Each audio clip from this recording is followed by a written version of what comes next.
Hi guys, I'm going to start a series this week, and it's going to hopefully go every week. It's about a subject I want to talk about. There are going to be videos that are probably going to be longer. They are going to be what they are, but I hope that it helps someone, or at least, we can start a discussion. But this week I'm going to talk about food addiction and the impact it has. I had something happen to me on Friday, which was very devastating. People don't understand just how tough it is. And I know I put myself in this boat. I know for all the people who are probably rolling their eyes, I know I put myself in this boat, but the problem is I'm here, okay? And I have to deal with a lot of stares. I have to deal with a lot of eye rolls, and then when just going somewhere and then have to worry about, am I going to be the fattest person there? Am I going to fit in the seats? Just my mind is always filled with those thoughts, so it's hard for me to enjoy being out because it's constantly running through my mind. And it's hard, especially when you have anxiety. You already have social anxiety, now add this to it. But anyway, let's get going to food addiction. I had a tough spot, and I'm very angry at myself, and I'm probably going to cry because it's just the way it is. I'm going to keep it real. I am tired of being, it's almost feel like I'm tied to food. I really understand addiction itself. I know a lot of people are very hard on drugs, or alcoholics I should call them. That wasn't a proper way to say that. And very hard on people who are addicted to drugs.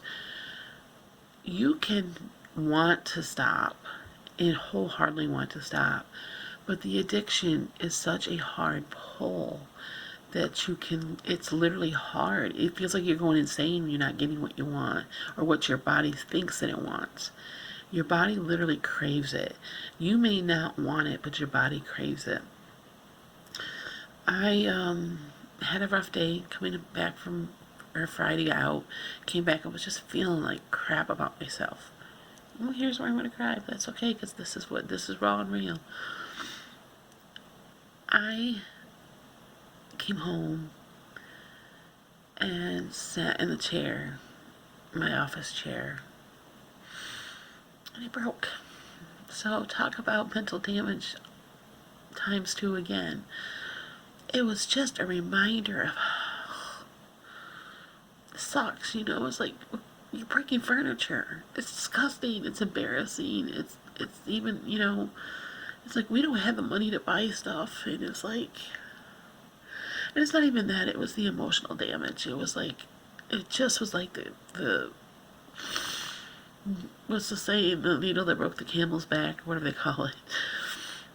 It was devastating. It was like, what are you doing, Don? I mean, why is this not enough for you? And I quickly realized how addicted to food I am, because I went and made out the grocery list, because we go pick up groceries on Mondays.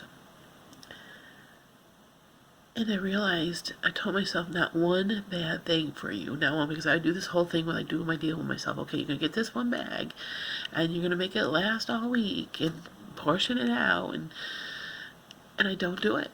And then when it's gone, every week I do this whole same thing over and over. Like, okay, well, at least I'll eat it all now, because then I'll be gone, and then I'll be good for the rest of the week, and I will be forced to. It's like this deal that it's like I bargain with myself, and I'm always on the losing end of it. So I got very frustrated with food addiction, and it's real.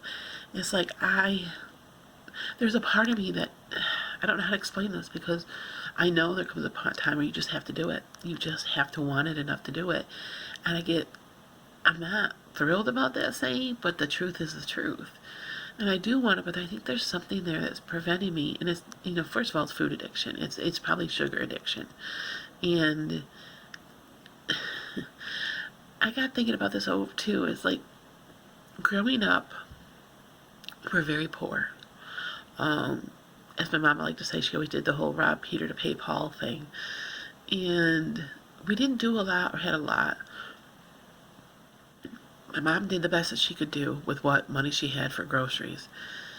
But we always had food. But unfortunately, because we were so poor, And because this country's so screwed up with this, that, it's cheaper to buy crappy food than it is, the nice, healthy, good stuff, because they don't, we won't go on that, but, you know, it's harder to be healthy in this country, let's put it that way. It's cheaper to be, you really have to work hard to eat well. And it can be done. I'm not gonna, it can be done, but it's extremely hard. And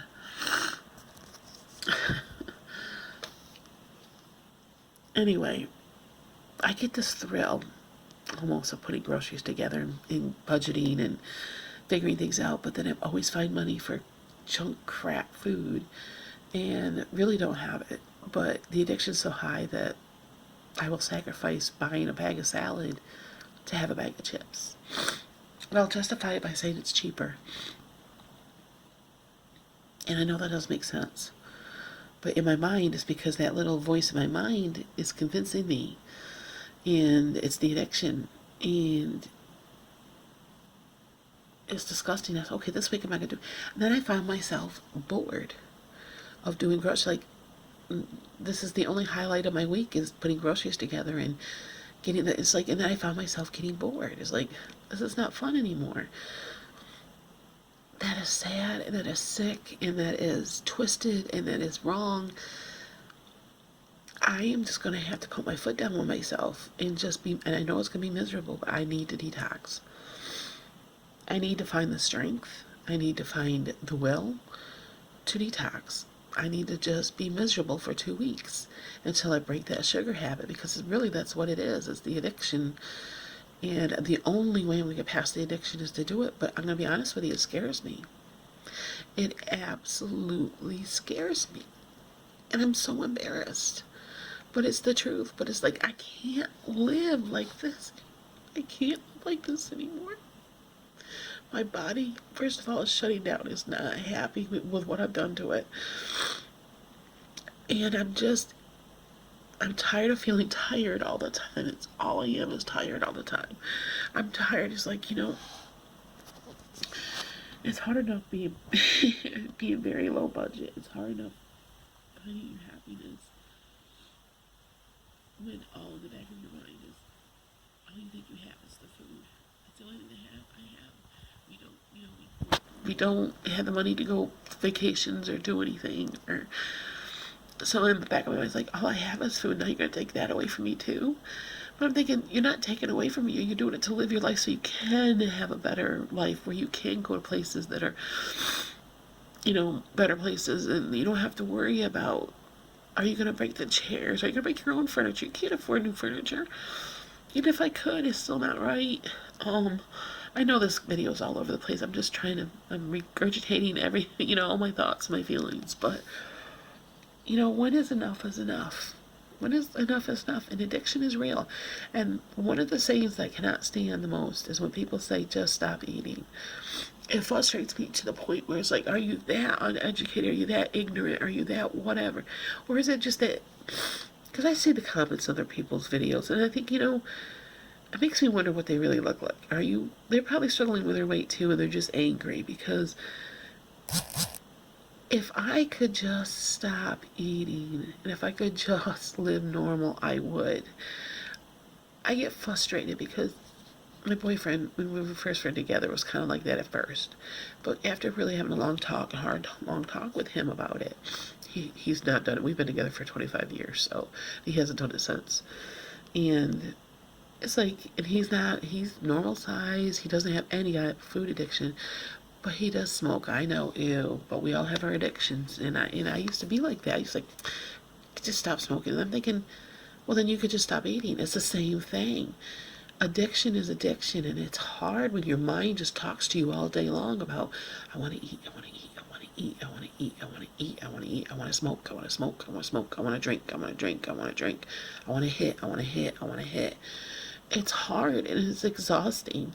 And if people would just stop being so shallow-minded and thinking about just because they can do it does not mean that somebody else can as easily. But then I think, well, then now it's time to stop with the excuses. Put my foot down, and it's time to get serious. But it's so much easier to say that than it is to do that. And I know it's not going to be fun. And I know the next few weeks are going to be miserable. But I got to do it. If I want to live, if I truly want to live, I've got to fight this. There's something that's holding me back.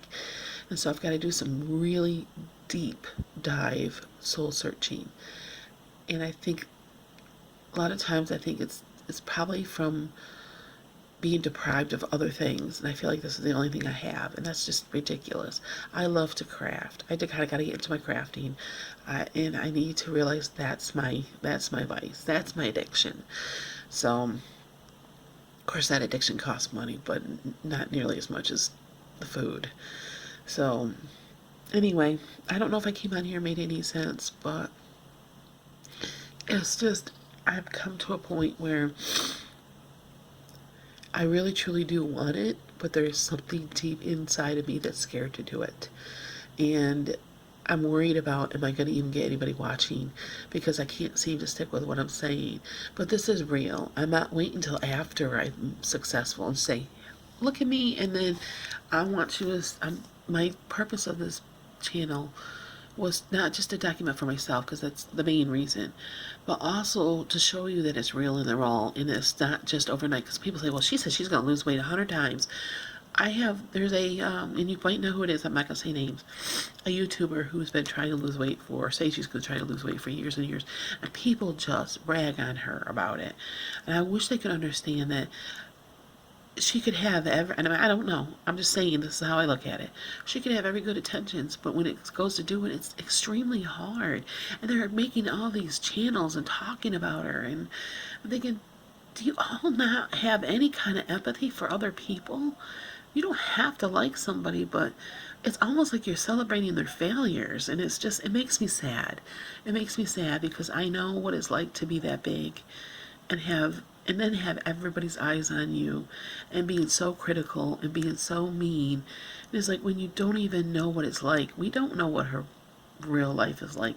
You know, she's showing what she only wants you to see. It's not easy. It's not easy being addicted to anything. And then when you're trying to be, it's just hard. But the reason for this channel is to show you that I'm going to fall 1 billion times, but you're going to see me rise up every single time.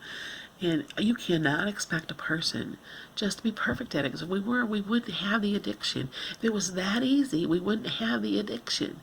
You know, so it's like there's obviously something that's holding a person back when they're overweight and not losing the weight. So that's something I'm going to work on this week myself. And I'm sorry I'm nasally, because when I cry, my nose gets stuffy. But I promise you, this channel's always going to be real. And it's always going to be, you know, and I'm not coming on here for pity parties, but this is just real life for me. And it's not that easy. And if I could have done it the first time, I would have done it when I was 14 years old. I have been trying to lose weight since I was probably by 14. I was really trying to. And I could never get a grip of it because there's something there. But I will not give up until I take my last breath. I want to beat this. So the next 2 weeks, pray for me, and I'll pray for you, and I will talk to you again soon. Thank you all for listening to me ramble on. Take care. Bye-bye.